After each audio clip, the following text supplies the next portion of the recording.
इस वक्त पूरी दुनिया की नजर प्रधानमंत्री नरेंद्र मोदी और अमेरिका के राष्ट्रपति जो बाइडेन की मुलाकात पर है। अमेरिका के राष्ट्रपति जो बाइडेन शाम करीब 7:30 बजे भारत पहुंचे और वहां से वो सीधे प्रधानमंत्री के आवास गए, जहां पीएम मोदी और जो बाइडेन ने द्विपक्षीय वार्ता की। यह बैठक प्रधानमंत्री के घर पर हुई। मुलाकात की जो तस्वीरें आई हैं उसमें दोनों नेताओं की गर्मजोशी साफ दिख रही है। पीएम मोदी जो बाइडेन को रिसीव करने पहुंचे और दोनों ने हाथ मिलाया, कुछ देर बातचीत की और फिर अंदर गए। मैं तो अमेरिका गया था प्रधानमंत्री का दौरा कवर करने के लिए और मैंने देखा था कि जिस गर्मजोशी से वहां प्रधानमंत्री नरेंद्र मोदी का व्हाइट हाउस में स्वागत हुआ था, पीएम मोदी ने भी वही गर्मजोशी दिखाने का प्रयास किया है कि इंडिया में अमेरिका के राष्ट्रपति को भी वैसा ही खास महसूस हो। पीएम हाउस में कॉरिडोर में जो बाइडेन पीएम मोदी के कंधे पर हाथ रखते हुए नजर आए। दोनों नेता रुककर बातचीत करते दिखे। द्विपक्षीय वार्ता में दोनों नेता उन फैसलों के प्रोग्रेस पर चर्चा करेंगे जो पीएम मोदी के जून में हुए अमेरिकी दौरे पर लिए गए थे। दोनों नेताओं के बीच पीएम आवास के अंदर कैसी केमिस्ट्री दिखी, वो भी आपको दिखाता हूं।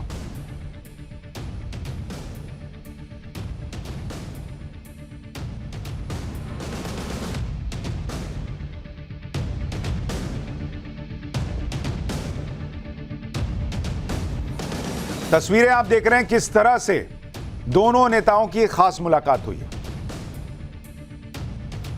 पीएम मोदी और जो बाइडेन की यह मुलाकात बहुत खास है क्योंकि इससे पहले क्वाड की मीटिंग, फिर प्रधानमंत्री मोदी का व्हाइट हाउस में बाइडेन से मिलना भारत और अमेरिका के संबंधों को लगातार मजबूत कर रहा है।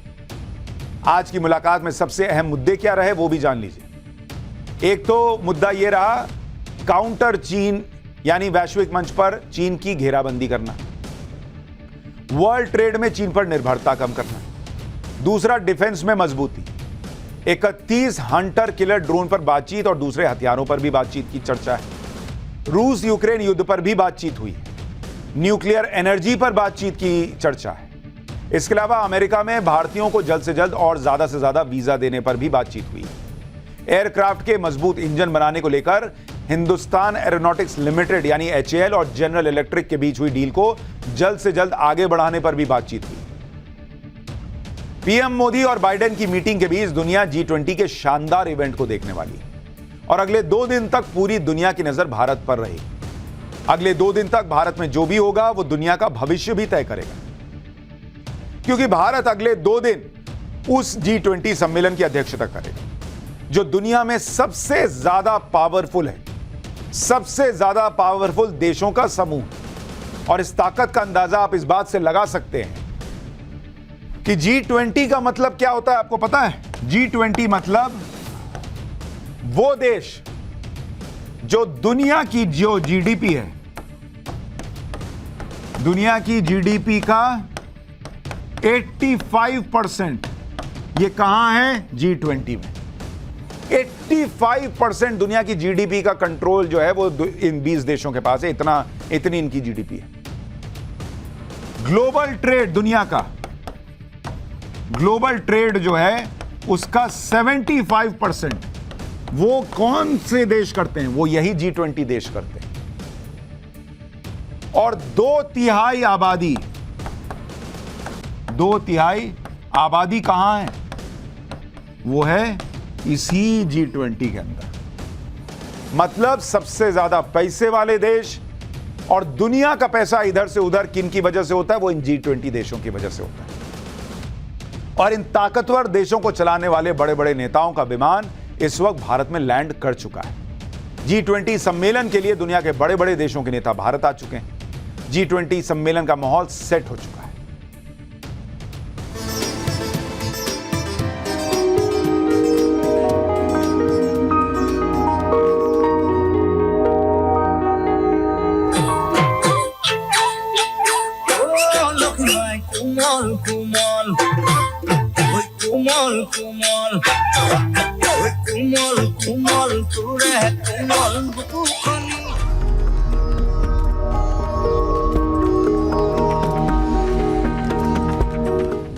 दरअसल भारत ने G20 के थीम वसुधैव कुटुंबकम रखी, यानी भारत पूरी दुनिया को एक परिवार मानता है और सबके कल्याण की बात करता है। G20 की इस थीम की चर्चा G20 के सभी देश कर रहे हैं। भारत पहुंचे ब्रिटेन के प्रधानमंत्री ने भी इसकी तारीफ की। एक बार ऋषि सुनक को सुनिए। I think it's a great theme, and actually, when you say one family, I'm an example of the incredible living bridge that Prime Minister Modi described between the UK and India. That almost 2 million people like me in the UK of Indian origin. That's why it's very special for me to be here as British Prime Minister, in the country where my family are from. G20 की मेजबानी के लिए European union commission की अध्यक्ष Ursula von der Leyen ने भी PM Modi की तारीफ की।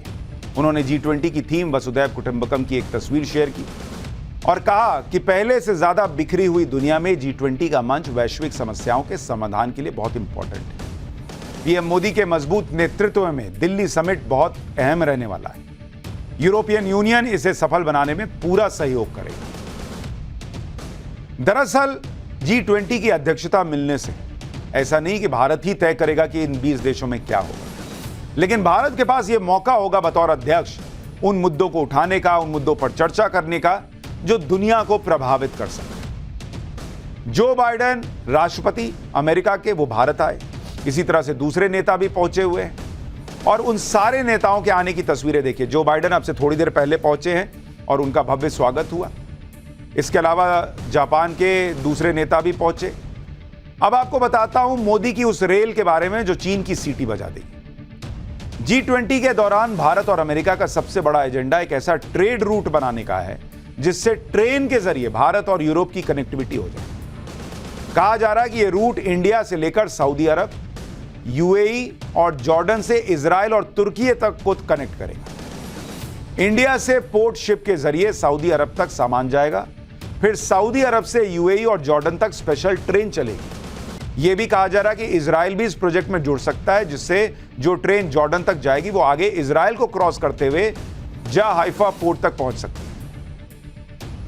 फिर पोर्ट से जहाज के जरिए तुर्की तक सामान जा सकता है, फिर वहां से यूरोप के बाजारों तक पहुंच सकता है। इस परियोजना का नेतृत्व अमेरिका कर रहा है।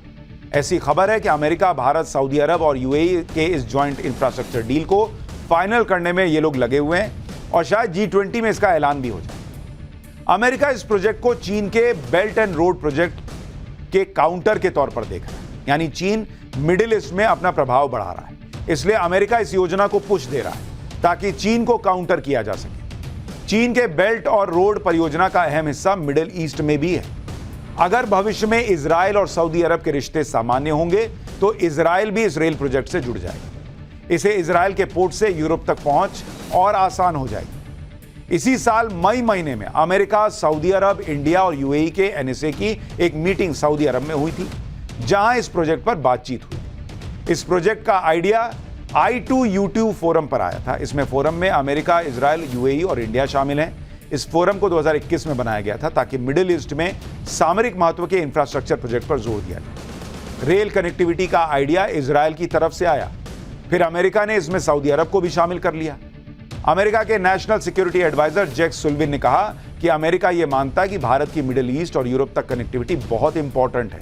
इससे सभी देशों को आर्थिक और रणनीतिक फायदे हो, यानी एक ऐसी ट्रेन जिसको लेकर चीन के कानों में सीटी बज रही होगी, क्योंकि यह चीन को काउंटर भी करता है और भारत को और मजबूत भी बनाता है।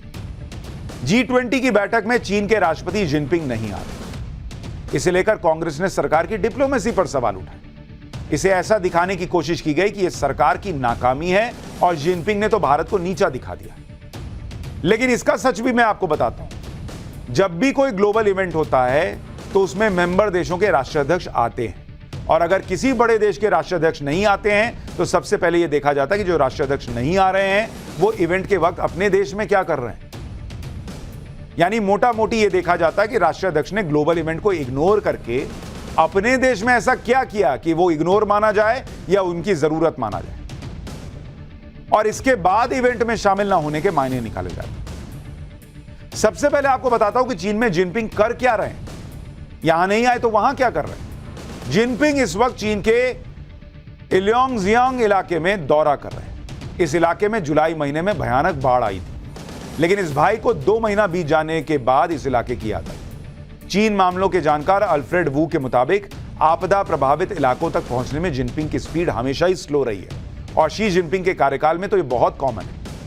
अल्फ्रेड वू ने कहा कि जुलाई में बाढ़ आई थी, लेकिन जिनपिंग अगस्त में ब्रिक्स में व्यस्त थे अब उन्हें जाकर वक्त मिला। तो ये तो क्लियर हो गया कि जिनपिंग अपने घर में ऐसा कोई बड़ा काम नहीं कर रहा जिसके लिए वो G20 जैसे बड़े इवेंट को मिस कर दे। चीन ने जिनपिंग के नहीं आने की वजह भी क्लियर नहीं की। जिनपिंग ने अपनी जगह चीन के प्रधानमंत्री ली क्यांग को G20 में शामिल होने के लिए भेज दिया। अब आपको भी लग रहा होगा कि चीन ने जिनपिंग के न आने की कोई वजह नहीं बताई। जिनपिंग घर में कोई तोप काम कर भी नहीं रहे, कोई तोप चला भी नहीं रहे, तो फिर जिनपिंग G20 से दूर क्यों रहे? मोटे तौर पर इसकी 4 वजह मानी जा रही। पहली वजह, हाल ही में चीन ने अपना नक्शा जारी किया था जिसमें भारत के कई इलाकों को उसने अपना बताया। इस मामले में भारत ने अपने डिप्लोमेटिक चैनल से कड़ा विरोध जताया। इससे पहले भी भारत और चीन के संबंध बहुत अच्छे नहीं चल रहे।